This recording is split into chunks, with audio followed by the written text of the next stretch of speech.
a Bandeirantes tinha a Rádio Pampa, os caras de preto, um de terno. Sim. Te lembra, né? Lembra. E aí os caras, não, mas não pode isso, presidente. Eu falei para ele assim, presidente, o senhor acha que o senhor me ofende me chamar de gremista? Eu acho que o senhor deve se ofender de ser chamado de gremista. Se chamar de gremista, para mim, é um elogio. Aí depois disseram que ele puxou meu tapete na RBS, o que não é verdade. Então é um pobre coitado. Mas cara, às vezes falam muita coisa que só quem passou por aquilo ali sabe se aconteceu ou não. Essa história de puxar o tapete, que os caras ligam querendo fazer pressão, tu sabe, tu passou, eu passei por isso em determinados momentos, sei. Só que eu sempre tive ao meu lado a sorte de ter pessoas leais. E aí os caras leais que eu tive, por exemplo, porque tem um cara que eu gosto muito que é o Leonardo Meneghetti, tá?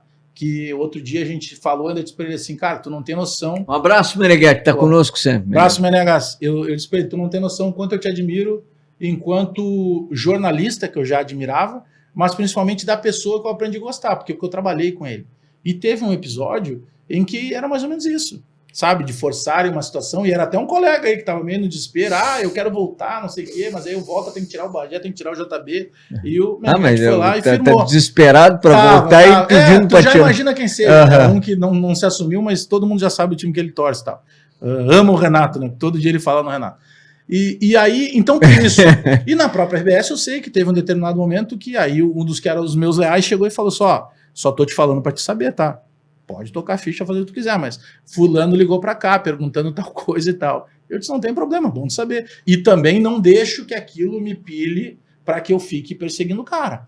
Entendeu? Cara, enquanto isso eu sou muito tranquilo. O próprio presidente Romildo, que em determinado momento ficou bravo com algumas críticas que eu fazia, mas é um cara que outro dia eu estava dizendo no YouTube, peraí, ele foi rebaixado, mas foi ele também que nos deu a Copa do Brasil, foi ele que nos deu a Libertadores, foi ele que nos deu a Recopa, foi ele que organizou o clube. Depois, por uma série de fatores que não eram só dele, se gastou errado, se contratou 44 jogadores que não serviram. Uma pena foi o terceiro mandato. Agora, nós não podemos apagar a parte boa do que ele fez. Se ele sai no segundo mandato, hoje ele seria governador do Rio Grande do Sul. Ele ganharia a eleição lá no Beira-Rio se ele concorresse. Mas com certeza. Entendeu? E se tu pegaras assim, o trabalho que foi feito da base do Grêmio, da base, tem um cara no Grêmio chamado Francesco Barletta. Esse cara vale ouro lá dentro. Sabe? E o presidente Alberto Guerra manteve ele, né, nessa volta, porque às vezes parece que quando muda a gestão tem que mudar todo mundo. Não. Aí tu tinha lá o Gustavo Schmitz, tu tinha lá o Ferrari. Cara, são caras que colocaram no caixa do Grêmio quase mais de $500 milhão. Se tu pegasse, dá uns 750 milhões de reais. Mas daí se tu tirar a parte de empresário e tal, comissões, tu vai chegar em 500 milhões de reais. $500 milhão de base. O CT lá de Eldorado, tu vai em qualquer CT do mundo de base e tu diz assim, pode ser igual ao do Grêmio, mas não é melhor.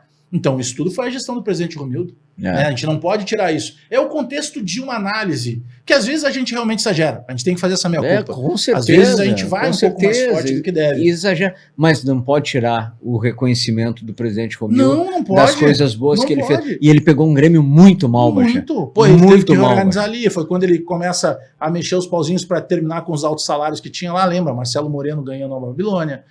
O Zé Roberto que ia renovar para a Nova Babilônia. Enfim, tantos outros problemas que aconteceram ali.